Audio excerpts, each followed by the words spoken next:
Bismillahirrahmanirrahim. Alhamdulillahi rabbil alamin. Wassalatu wassalamu ala rasulillahi amma ba'd. Baik ikhwan sekalian, alhamdulillah pada kesempatan yang baik ini di sini kita akan kembali melanjutkan kajian kitab kita dari kitab Al-Fiqhu Al-Muyassar fi Dhawil Kitabi was Sunnah. Sekarang kita sudah masuk pada Al-Babus Sani Asyarah, pelajaran yang ke-12, yaitu fi sholatil idain, terkait dengan pelaksanaan dua sholat hari raya. Wa fihi masail, dan pada bab yang ke-12 ini ada beberapa permasalahan yang kita akan bahas, yaitu ada sekitar ada beberapa permasalahan insyaallah kita akan mencoba membahas terkait dengan pelaksanaan dua hari raya ini. Dikatakan di sini ikhwan sekalian, wal idani, adapun salat dua hari raya itu huma adalah Idul Adha wa Idul Fitri, yaitu Idul Adha dan Idul Fitri. Wa kilahuma lahu munasabatun syar'iyyah, ketentuannya, ketetapan atau munasabahnya itu telah ditetapkan oleh syariat. Ada ketentuannya di dalam syariat ini. Ada aturan-aturan di dalam syariat terkait dengan Idul Adha. Perintah dan ada aturannya. Idul Fitri dan Idul Fitri bimunasabat intihail muslimina min siyam syahr Ramadan. Jadi syariat itu mengaturnya demikian, bahwa Idul Fitri itu bimunasabati, ketentuannya, ketetapan syariatnya adalah dilakukan ketika intihail muslimina, setelah selesainya kaum muslimin min siyam syahr Ramadan, setelah mereka melaksanakan ibadah puasa di bulan Ramadan. Wal adha, adapun Idul Adha bimunasabati, ketentuannya, ketetapan di dalam syariatnya yaitu ikhtitam, setelah selesainya kaum muslimin asyri Zilhijjah, melaksanakan 10 hari pertama. 10 hari pertama di bulan Dzulhijjah. Ya, mulai dari tanggal tanggal 10 itu kan sudah masuk Yaumun Nahar ya, tanggal 10 Dzulhijjah itu sudah masuk Yaumun Nahar, hari raya kurban. Wasummiya idan, kenapa disebut dengan id? Kenapa disebut dengan id atau dinamakan dengan id? Itu karena li'annahu ya'ud, karena disebabkan dia ya'udu, selalu berulang, selalu kembali. Wa yataqarraru fi waqtihi, dan selalu dikerjakan pada waktu yang sama. Ya, setiap selesai kaum muslimin melaksanakan ibadah puasa di bulan Ramadan, maka dilaksanakanlah salat Idul Fitri. Setelah selesai kita menjalankan 10 hari pertama di bulan Dzulhijjah, maka di situ kita melaksanakan salat Idul Adha. Kemudian al-mas'alatul ula, permasalahan yang pertama yaitu hukmuha, hukum pelaksanaan salat Idul Fitri dan Idul Adha ini, apa hukumnya? Wa dalilu dzalika, dan dalil-dalil yang menunjukkan akan hukum tersebut. Salatul Id fardu kifayah. Jadi hukum salat Idul Fitri itu hukumnya adalah fardu, tapi fardu kifayah. Ya, apa itu fardu kifayah? Idza qama bihal ba'du, kalau sebagian orang sudah melakukannya, saqatal ismu 'anil bakin, maka gugur dosa atau kewajiban bagi yang lainnya. Jadi kalau sudah ada sebagian kaum muslimin melakukan salat Idul Fitri dan Idul Adha ini, saqatal ismu 'anil bakin, maka menjadi gugur bagi kewajiban yang lainnya. Itu namanya fardu kifayah. Sama dengan penyelenggaraan jenazah dan seterusnya yang masuk dalam ibadah-ibadah yang fardu kifayah ini. Wa idza turikat minal kul, kalau semua orang, seluruh kaum muslimin misalnya di sebuah negeri, turikat, meninggalkan dari pelaksanaan salat Idul Fitri dan Idul Adha, ditinggalkan dengan sengaja tanpa uzur yang nanti kita akan sebutkan di sini, asimal jami', maka seluruh kaum muslimin di negeri tersebut mendapatkan dosa. Semua mereka berdosa. Li'annaha, kenapa demikian? Yang pertama di sini disebutkan min sya'airil Islam az-zahirah. Dia adalah di antara bentuk syiar Islam yang sangat nampak. Sekarang nanti sebentar kita jelaskan kenapa disebut dengan li'annaha min sya'air Islam az-zahirah. Di antara syiar Islam yang sangat nampak. Kemudian yang kedua, wali annahu sallallahu alaihi wasallam, juga disebabkan karena Nabi sallallahu alaihi wasallam dawamu alaiha, terus menerusnya Nabi melakukan salat Idul Fitri dan Idul Adha, tidak pernah ditinggalkan selama beliau hidup. Wa kadzalika ashabihi min ba'dihi, demikian pula ikhwan sekalian para sahabat Nabi sallallahu alaihi wasallam setelah beliau, mereka melakukan dua salat hari raya ini. Wa qad amara an-nabiy sallallahu alaihi wasallam, dan sungguh Nabi sallallahu alaihi wasallam telah memerintahkan biha dengannya untuk melakukan salat Idul Fitri dan Idul Adha ini. Hatta nisa, bahkan perempuan disuruh untuk melakukan salat Idul Fitri ini, menghadiri, ya. Padahal kalau salat berjamaah kan diperintahkan wanita itu di rumah-rumah mereka, salat di rumah mereka itu lebih baik dari mereka. Tapi untuk Idul Fitri dan Idul Adha mereka disuruh untuk menghadiri pelaksanaan salat berjamaah, ya, salat Idul Fitri ini. Ila annahu amara al-haidha bi idzalil musalla, bahkan wanita-wanita yang haid sekalipun diperintahkan keluar untuk menyaksikan pelaksanaan salat Idul Fitri dan Idul Adha. Mereka tidak salat tapi turut disuruh keluar para wanita-wanita yang haid untuk menyaksikan pelaksanaan salat Idul Fitri dan Idul Adha. Ya, bi'tizalil musalla, dengan catatan wanita yang haid itu mereka tidak dekat-dekat dari tempat pelaksanaan salat. Ya, mereka mungkin menyaksikan dari kejauhan. Tujuannya tadi itu li izhari hazihi syairah, untuk menampakkan syiar Islam yang sangat zahir, ya, menampakkan Islam. Nanti sebentar kita akan jelaskan. Wa hadza mimma yadullu ala ahamiyatiha, maka ini menunjukkan ala ahamiyatiha, pentingnya pelaksanaan dua salat hari raya ini. Wa 'azimi fadliha, dan besarnya keutamaannya. Li'annahu idza amara bihan nisa, disebabkan kalau wanita saja, perempuan saja diperintahkan untuk melaksanakan salat Idul Adha dan Idul Fitri, ma'annahunna lasna min ahlil ijtima', padahal hukum asalnya perempuan ini kan mereka tidak diperintahkan untuk melakukan salat berjamaah di masjid kan, ya, salat 5 waktu tidak diperintahkan mereka. Kata Nabi, rumah-rumah mereka itu lebih baik bagi mereka untuk melaksanakan salat, bahkan itu lebih utama bagi mereka. Tapi untuk pelaksanaan salat Idul Adha dan Idul Fitri tidak. Ma'annahunna lasna min ahlil ijtima', ya, mereka diperintahkan. Farrijalu min babil aula, maka kalau perempuan saja demikian, farrijalu, maka bagi laki-laki min babil aula, itu lebih utama lagi, lebih dianjurkan lagi. Wa min ahlil ilm, maka berdasarkan apa yang kita jelaskan di sini, wa min ahlil ilm, ada sebagian dari para ulama man yuqawi, mereka menguatkan pendapat bahwa kaunuha fardu ain, hukum pelaksanaan salat Idul Fitri dan Idul Adha ini adalah hukumnya fardu ain, wajib hukumnya, sama dengan pelaksanaan salat Jumat, sama dengan pelaksanaan salat 5 waktu, fardu ain, hukumnya wajib. Nah, ini sebagian ulama berpendapat bahwa hukum pelaksanaan salat Idul Fitri dan Idul Adha itu adalah hukumnya fardu ain. Wa min ahli ilmi man yuqawi kaunuha fardu ain. Kemudian ikhwan sekalian, al-mas'alatus tsaniyah, permasalahan yang kedua, syurutuha. Nah, syarat-syarat pelaksanaan salat Idul Fitri dan Idul Adha ini. Wa min ahammi syurutiha, dan di antara syarat-syaratnya yang terpenting dari pelaksanaan salat Idul Adha dan Idul Fitri adalah yang pertama dukhulul waktu, harus masuk waktunya. Nanti kita akan jelaskan kapan waktunya. Wa wujudul adadul mu'tabar, kemudian adanya jumlah orang yang sesuai, ya, jumlahnya maksudnya sama dengan jumlah pelaksanaan sholat Jumat. Harus di sebuah negeri itu minimal 3 orang.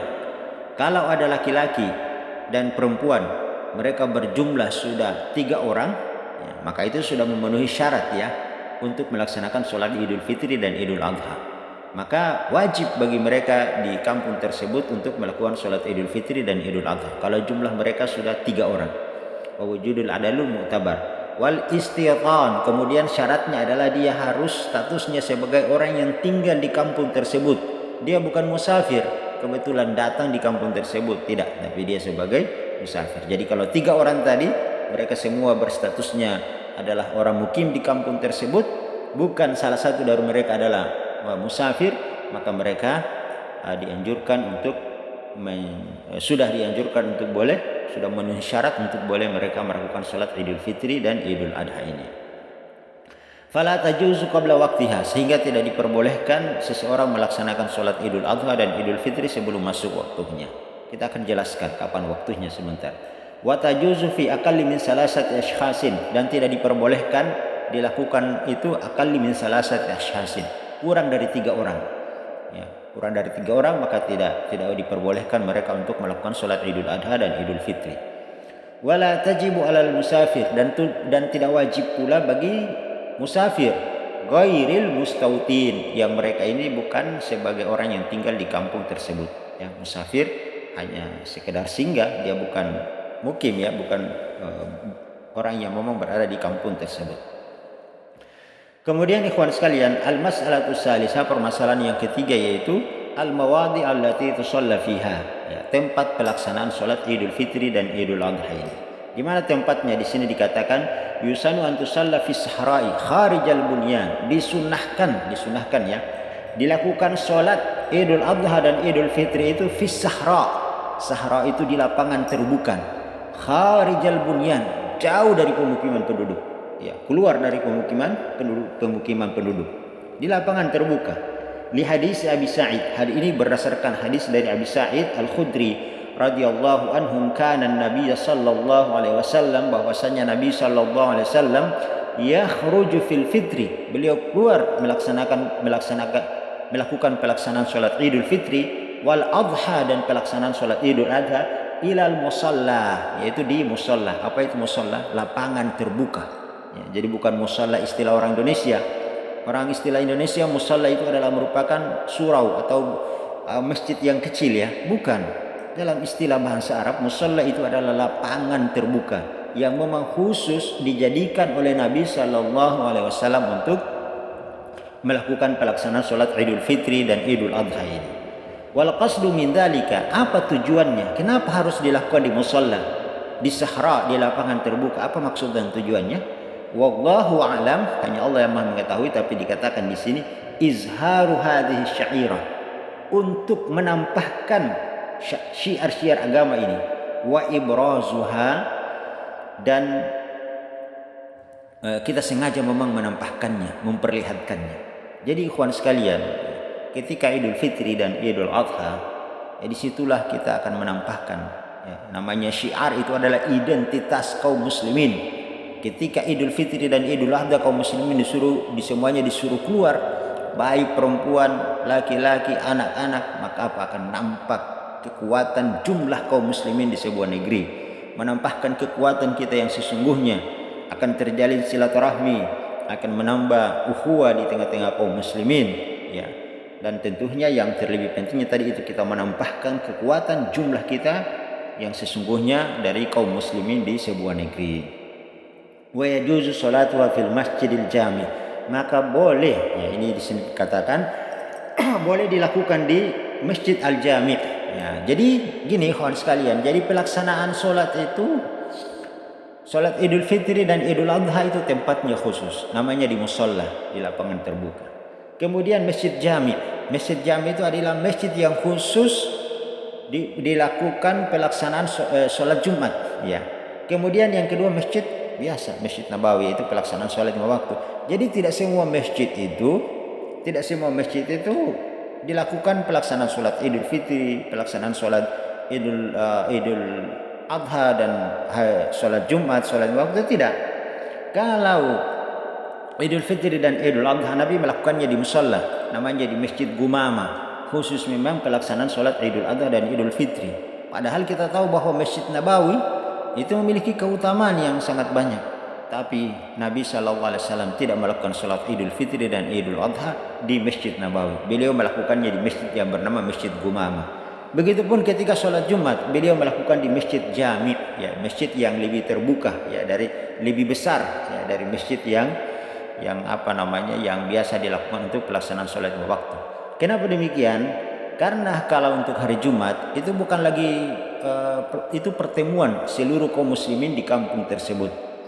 Kalau Idul Fitri, Idul Adha itu lebih luas lagi, mungkin satu kecamatan, satu kabupaten mereka berkumpul di satu lapangan yang memang khusus disiapkan. Kemudian di situ diperintahkan seluruh kaum muslimin, baik laki-laki, perempuan, anak-anak, semua disuruh keluar, sehingga menampakkan betul-betul kekuatan jumlah kaum muslimin yang sesungguhnya. Jadi seperti itu, ya ikhwan sekalian. Jadi wa yajuzu salatuha fil masjidil jami', boleh dilakukan di masjid jami' min uzrin, kalau ada uzur, kal matar, seperti hujan lebat, ya. Kemudian di situ akan becek lapangan tempat pelaksanaan salat Idul Fitri dan Idul Adha, maka itu boleh. Itu di antara uzur kita kaum muslimin melaksanakan pelaksanaan sholat Idul Adha dan Idul Fitri di Masjid Jami. Kal matari wa warihi syadidi, kemudian terjadi angin yang sangat kencang, wa nahwu dzalika, dan yang semisalnya yang menjadi uzur bolehnya kita melakukan sholat di Masjid Jami. Kemudian ikhwan sekalian, al-masalatul rabi'ah, permasalahan yang keempat yaitu waktuha. Nah, ini kapan waktu pelaksanaan sholat Idul Fitri dan Idul Adha. Nah, dikatakan di sini ikhwan sekalian, wa waktuha kas-salatu duha. Jadi waktu pelaksanaan sholat Idul Fitri dan Idul Adha ini kas-salati duha, sama dengan pelaksanaan sholat duha. Ba'da irtifa'i syams. Ya, jadi setelah irtifa' syams, matahari itu meninggi, terangkat dari permukaan, irtifa' syams, terangkat, qadra rumhin, naik setinggi ujung tombak. Jadi kalau matahari sudah irtifa', terangkat, qadra rumhin, setinggi ujung tombak, itu kan waktu pelaksanaan sholat duha ya, kita sudah jelaskan sebelumnya. Maka itulah sudah masuk pelaksanaan sholat Idul Fitri dan Idul Adha. Wa waktu zawal, sampai waktu zawal, sampai waktu tergelincirnya matahari atau masuk waktu duhur ya. Dari pertengahan langit kemudian tergelincir ke arah tenggelamnya, maka itu sudah masuk waktu zuhur, maka telah selesai pelaksanaan sholat Idul Fitri dan Idul Adha. Li'annahu sallallahu alaihi wasallam, disebabkan karena Nabi sallallahu alaihi wasallam wa khulafa'ahu, begitupun para khalifah beliau, kanu yusallunaha ba'da irtifa'i syams, mereka semua melakukan sholat Idul Adha dan Idul Fitri ini ba'da irtifa'i syams, setelah matahari itu dia meninggi, naik setinggi ujung tombak. Wali annama qabla irtifa'i syams, karena disebabkan sebelum irtifa'i syams, matahari terbit itu, waktu nahyin, itu adalah waktu yang terlarang kan. Wali annama qabla irtifa'i syams waktu nahyin, karena sebelum terbitnya matahari setinggi ujung tombak itu diantara waktu-waktu yang terlarang, tidak boleh seorang melakukan sholat sunnah, tentunya sholat sunnah mutlak ya. Dan ini kita sudah jelaskan ya pada waktu nahi, waktu-waktu yang tidak diperbolehkan seorang untuk melakukan sholat ya, waktu nahi. Wa yusannu, dan disunahkan ta'jilul adha, disegerakan pelaksanaan sholat Idul Adha ya. Kenapa disegerakan pelaksanaan sholat Idul Adha? Fi awali waktiha, di awal waktunya, begitu matahari telat naik setinggi ujung tombak, langsung dilaksanakan pelaksanaan sholat Idul Adha, disegerakan. Kenapa? Wa ta'khirul fitri, dan diakhirkan ya pelaksanaan sholat Idul Fitri ya. Li fi'lihi sallallahu alaihi wasallam, hal ini karena dilakukan oleh Nabi sallallahu alaihi wasallam. Nah, di sini dijelaskan wali anna nasa fi hajatin ila ta'jilil adha li zabhil adahi. Karena kenapa manusia fi hajatin ya, dibutuhkan ila ta'jilil adha, untuk segera melakukan pelaksanaan sholat Idul Adha. Kenapa sebabnya? Li zabhil adahi, untuk melakukan pelaksanaan ibadah hewan kurban. Karena di Idul Adha itu ada dua ibadah yang langsung di situ menunggu. Pertama adalah pelaksanaan sholat Idul Adha, kemudian yang kedua langsung melakukan kurban ya, melakukan kurban, kemudian mencicipi hewan kurban yang dia kurbankan ya, seperti itu ya. Wa hum fi hajatin ila imtidadi waqti sholatil fitri liyatasya liyada'i zakatil fitrah. Nah, jadi wa hum fi hajatin, adapun kebutuhan mereka ila imtidadi waqti sholatil fitri, disegerakan dilakukan pelaksanaan sholat Idul Fitri, diakhirkan ya. Kenapa sampai diakhirkan pelaksanaan sholat Idul Fitri? Kenapa? Liyatasya liyada'i zakatil fitrah, untuk memberikan peluang kepada kaum muslimin yang belum sempat mengeluarkan zakat fitrah. Jadi kan mengeluarkan zakat fitrah itu batasnya sampai pelaksanaan sholat Idul Fitri dilaksanakan. Selama pelaksanaan sholat Idul Fitri belum dilakukan, maka masih boleh seseorang mengeluarkan zakat fitrah. Begitu sudah dilaksanakan sholat, ada orang yang mengeluarkan zakat fitrah, maka itu tidak lagi dihitung, tapi dihitung sedekah bagi dia, karena telah selesai waktunya. Makanya memang pelaksanaan sholat Idul Fitri diakhirkan ya, supaya memberikan kesempatan kepada kaum muslimin yang belum sempat mengeluarkan zakat fitrah.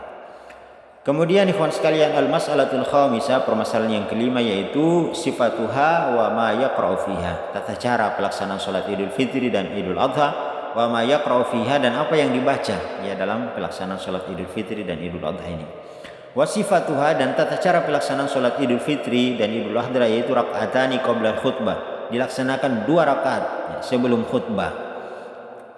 Jadi kalau salat Jumat kan khutbah dulu baru salat. Kalau salat Idul Fitri dan Idul Adha tidak raka'atani qabla khutbah, dilaksanakan salat dulu kemudian baru khutbah.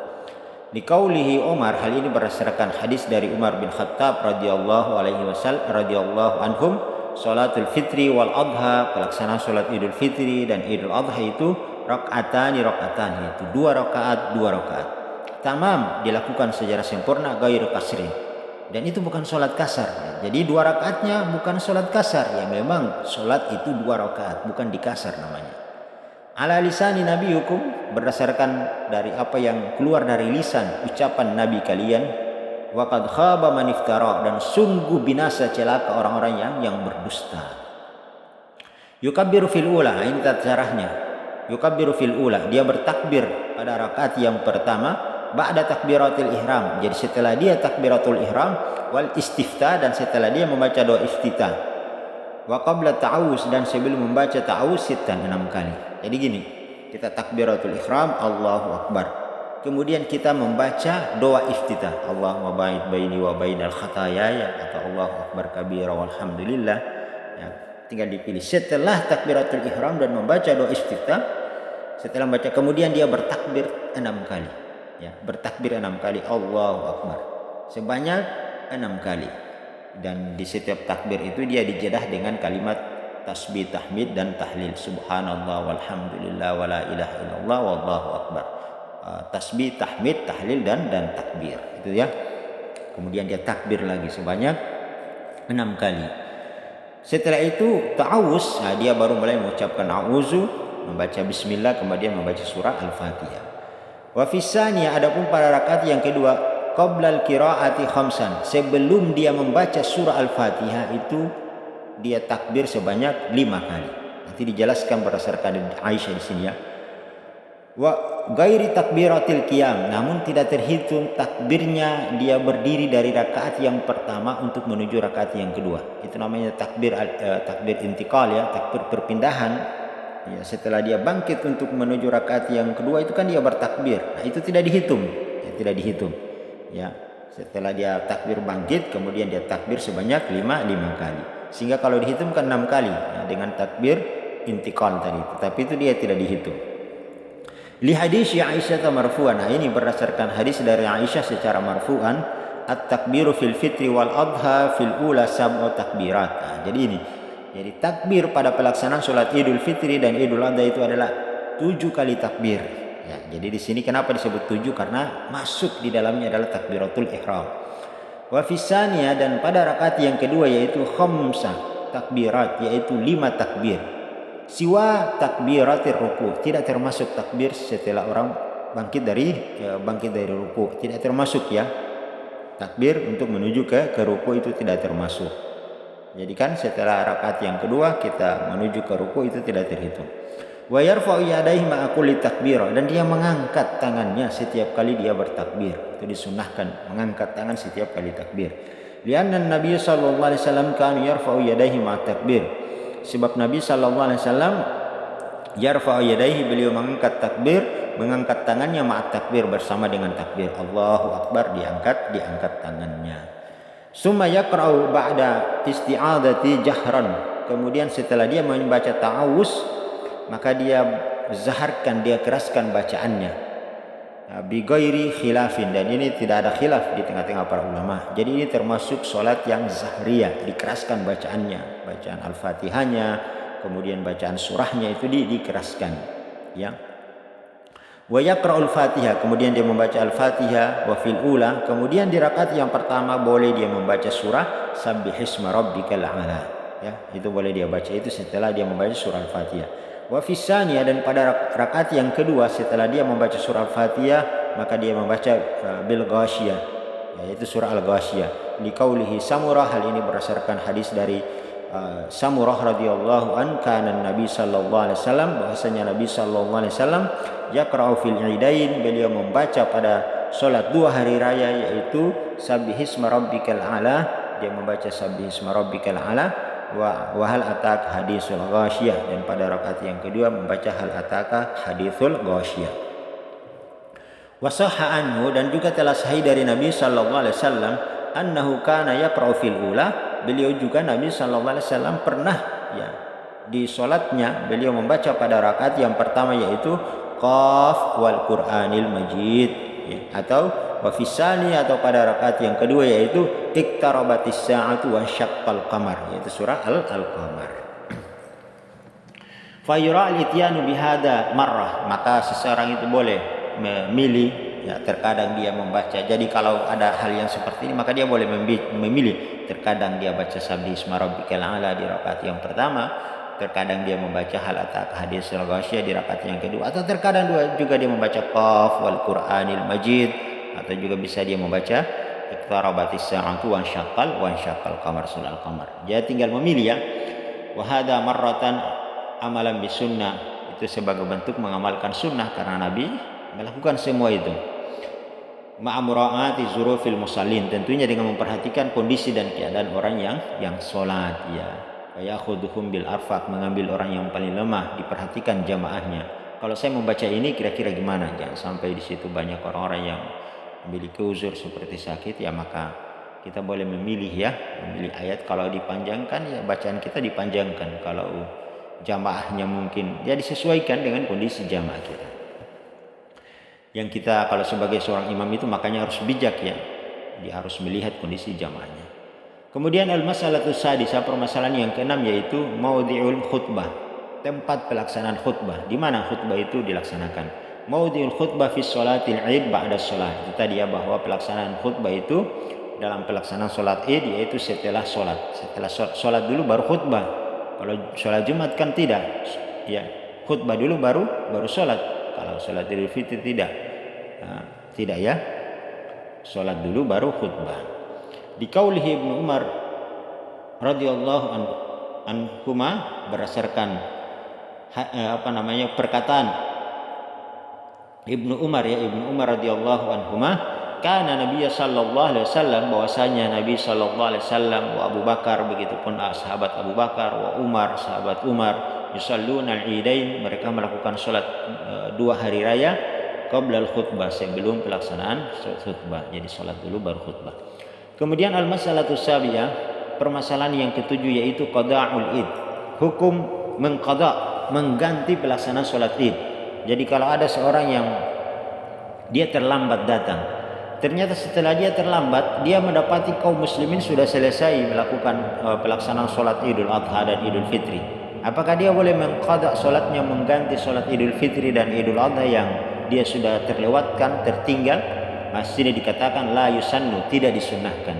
Liman fatatu sholatul Id, bagi siapa yang telah tertinggal, kehilangan, maksudnya tidak sempat melaksanakan sholat Idul Fitri dan Idul Adha, qada'uha, tidak perlu dia mengqadanya, menggantinya. Li'adami wurudid dalili anin Nabi sallallahu alaihi wasallam, karena memang tidak ada datang dalil-dalil dari Nabi sallallahu alaihi wasallam bizalika, dengan maksudnya untuk hal itu, ya. Tidak ada dalil dari Nabi bizalika untuk hal itu. Waliannaha salatu zati ijtima'i muayyana fala tusyra'u ila hadhil wajh, sehingga tidak disyariatkan dari sisi ini, ya, tidak disyariatkan. Tapi sebagian ulama mengatakan kalau dia pun mau mengqadanya itu boleh, ya. Bagaimana caranya? Apakah dia harus mengqadanya 2 rakaat atau seperti apa? Ada sebagian ulama mengatakan dia mengqadanya 4 rakaat seperti dia mengqada salat Jumat, ya. Ada yang sebagian orang mengatakan dia mengqadanya cukup 2 rakaat. Apakah harus dengan 7 kali takbir atau 7 kali takbir dan 5 kali takbir? Boleh dia lakukan seperti itu, boleh juga seperti dia melakukan sholat sunnah yang lainnya. Tentu di sini diperselisihkan di tengah-tengah para ulama. Ya tinggal memilih, ya, seperti yang dia pendapat mana yang dia ingin lakukan. Tapi di sini dikatakan tidak disunahkan. Ya, manfaatatu sholatul Id qada'uha. Kalau sudah ketinggalan sholat Id maka dia tidak perlu mengqadahnya. Kemudian ikhwan sekalian, al-masalatu samina, permasalahan yang ke-8, yaitu sunanuha, yaitu sunnah-sunnah pelaksanaan sholat Idul Fitri dan Idul Adha. Nah, ini pembahasan yang terakhir, ya.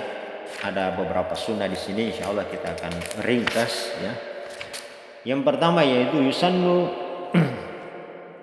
an tu'addu salatul id fi makanin bariza wa wasi'an. Disunahkan dilakukan salat Idul Adha dan Idul Fitri itu adalah fi makanin barizan, yaitu di tempat yang terbuka, wa wasi'an dan luas, yaitu tadi yang musalla atau sahra, di lapangan terbuka atau di musalla. Kharijal balad, keluar jauh dari pemukiman penduduk.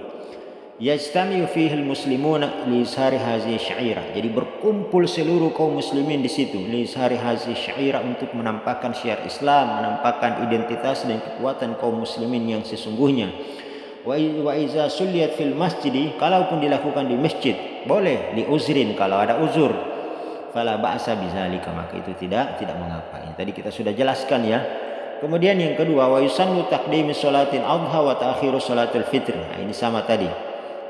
Wa yusannu taqdimu sholatil adha, disunahkan untuk segera dilakukan pelaksanaan sholat Idul Adha, wa ta'khiru sholatil fitri, dan diakhirkan pelaksanaan sholat Idul Fitri, kama taqaddama bayanu dzalika, sebagaimana yang sudah kita jelaskan sebelumnya, inda kalami ala waqtiha, di saat kita membahas terkait dengan waktu-waktu pelaksanaan sholat Idul Adha dan Idul Fitri.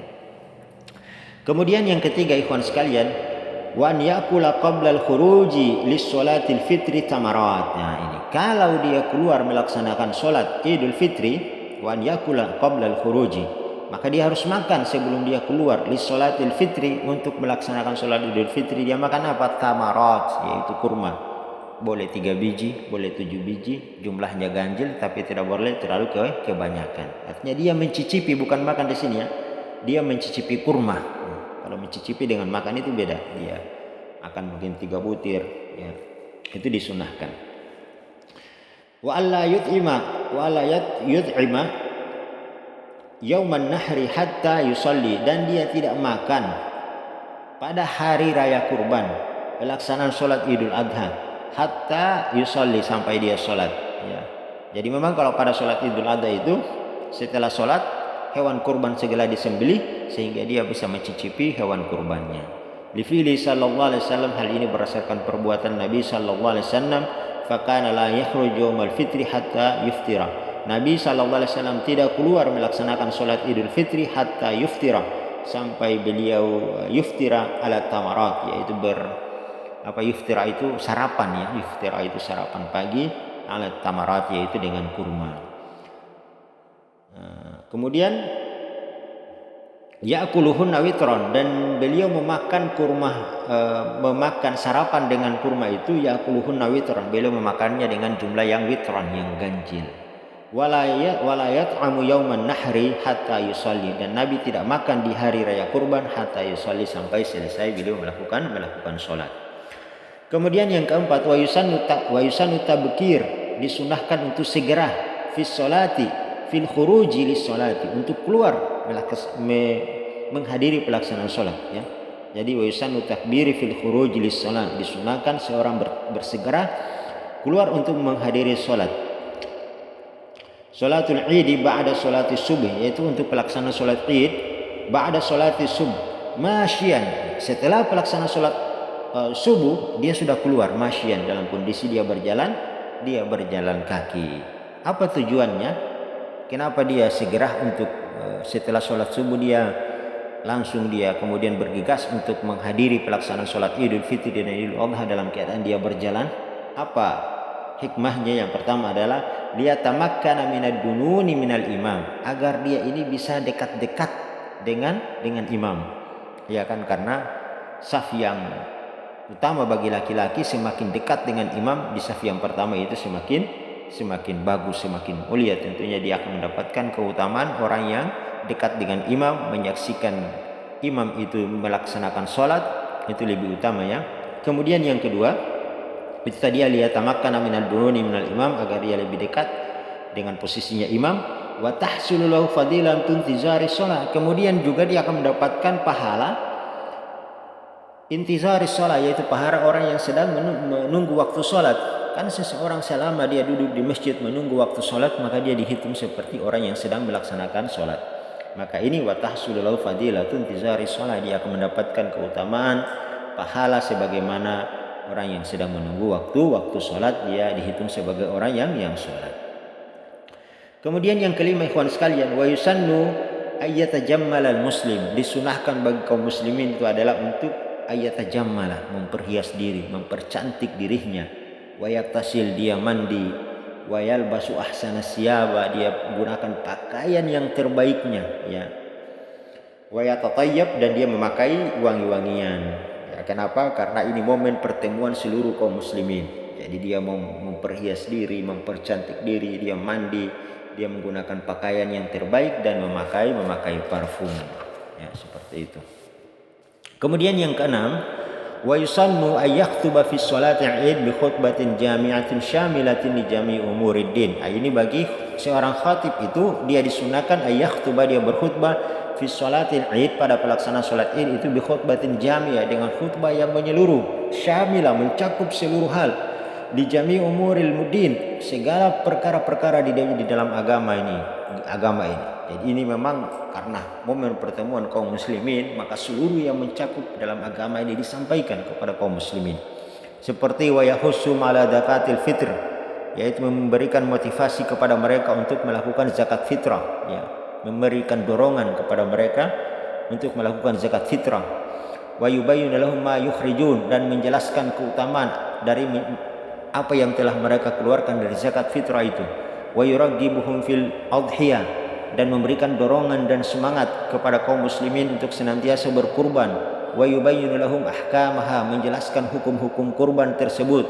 Wa takunu linnasi fiha nasiba, wa takunu linnisa'i, ya, wa takunu linnisa'i fiha nasiba, dan disiapkan nasihat, pesan-pesan khusus kepada kaum para wanita. Jadi ini memang khusus dipersiapkan, ada nasihat umum khusus kepada kaum wanita. Li'annaha fi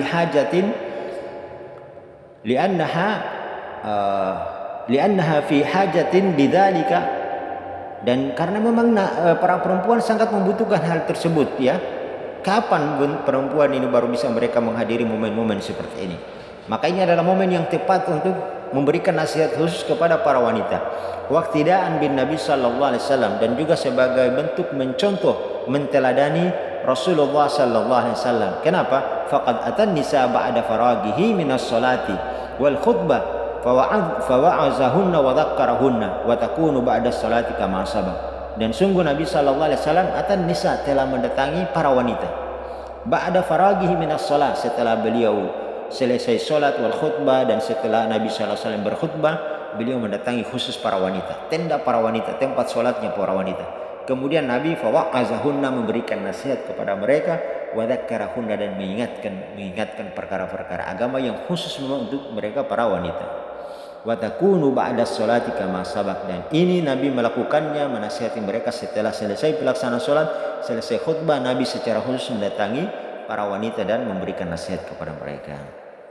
Kemudian yang ketujuh, wa yusannu kathratul zikri bit takbir wa tahlili. Jadi disunahkan kita memperbanyak zikir, yaitu dengan takbir, kemudian yaitu Allahu Akbar, kemudian wa tahlil, yaitu la ilaha illallah, liqaulihi ta'ala, hal ini berdasarkan firman Allah Subhanahu wa taala di dalam Al-Qur'an, wa litukmilul iddata wa litukabbirullaha ala ma hadakum wa la'allakum tashkurun.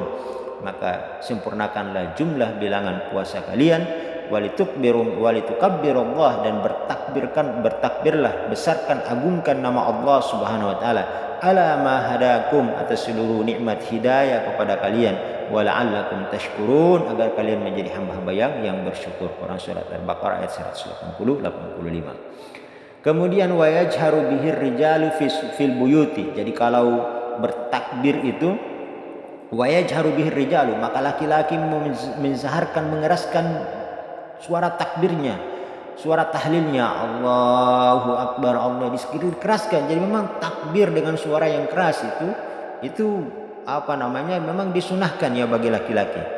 Fil buyut, baik dia bertakbir dengan suara yang keras di rumahnya, wal masajid, begitupun di masjid, wal aswaq, di pasar-pasar orang mengumandangkan takbir, wa yusirru bihin nisa, dan para wanita itu mereka mensirkan ya. Jadi ikhwan sekalian, untuk pelaksanaan sholat Idul Fitri di malam hari setelah diketahui bahwa besok telah jatuh pelaksanaan sholat Idul Fitri, maka orang mulai mengumandangkan takbir ya, mengumandangkan takbir sampai kapan? Sampai selesai pelaksanaan sholat Idul Fitri. Begitu khatib turun dari mimbar maka selesai. Nah, makanya kan takbir itu ada namanya muqayyad, ada namanya mutlak. Kalau Idul Adha tidak, ya, dimulai dari tanggal 9 Zulhijjah sampai dengan tanggal 13 ya, tanggal 13 Zulhijjah itu orang di situ bertakbir ya, seperti itu. Kemudian di sini dikatakan yang ke-8 yang terakhir adalah mukhalafatut thariq. Mukhalafatut thariq maksudnya seorang kalau dia mendatangi pelaksanaan salat Idul Fitri dan Idul Adha itu mukhalafatut thariq, dia menempuh jalan yang berbeda. Perginya dia mengambil jalan yang berbeda, pulangnya dia mengambil jalan yang berbeda. Fayazhabu ilal idi min thariqin, maka dia pergi ke pelaksanaan salat Idul Fitri itu dia menempuh jalan yang satu, wa yakhruju min thariqin akhar, dan untuk dia pulang dia menempuh jalan yang lainnya. Jadi rutenya berbeda, rute dia pergi dan dia pulang itu berbeda, jalan yang dia tempuh. Li hadis Jabir radhiyallahu anhum, hal ini berdasarkan hadis dari Jabir radhiyallahu anhum, kana Nabi sallallahu alaihi wasallam, bahwasanya Nabi sallallahu alaihi wasallam idza kana yauma idin khalafat tariq, jika saja Nabi sallallahu alaihi wasallam kalau pergi melaksanakan salat Idul Fitri itu khalafat tariq, beliau menempuh jalan yang berbeda, perginya menempuh jalan yang berbeda, pulangnya menempuh jalan yang berbeda. Wa qila fil hikmah, adapun dikatakan bahwa fil hikmati min zalika, hikmahnya kenapa demikian itu menempuh jalan yang berbeda. Yang pertama, li asyada tariqani jami'an, agar seluruh jalan yang kau tempuh itu akan menjadi saksi kepada engkau di hari kiamat. Masya Allah ya, setiap jalan yang kita langkahi, bumi tanah ini yang kita pijak di atasnya untuk kita berbuat kebaikan, di antaranya adalah untuk melaksanakan sholat, maka itu akan menjadi saksi kebaikan kita di akhirat kelak. Wakila, kemudian juga ada mengatakan li izhari asyairatil Islam fiha, untuk juga menampakkan syiar-syiar Islam ya di situ, karena kita akan bertemu dengan banyak orang ya. Kita menempuh jalan yang berbeda, kita akan bertemu dengan orang yang berbeda. Kita menempuh jalan yang satunya, kita akan bertemu dengan orang yang berbeda. Dan memang itu tujuan dari pelaksanaan sholat Idul Adha dan Idul Fitri ini, untuk kita mempererat tali silaturahmi di situ. Wakila ghairi dzalik, dan banyak lagi hikmah-hikmah yang lainnya. Kemudian di sini katakan wala bahsa bitahniatin nas, tidak mengapa mengucapkan selamat Idul Adha dan Idul Fitri kepada manusia. Selamat menjalankan Idul Fitri, selamat menjalankan Idul Adha, itu tidak mengapa. Ba'dhum ba'da, sebagian kepada sebagian yang lainnya. Yaumul Id, pada hari Idul Fitri maupun Idul Adha.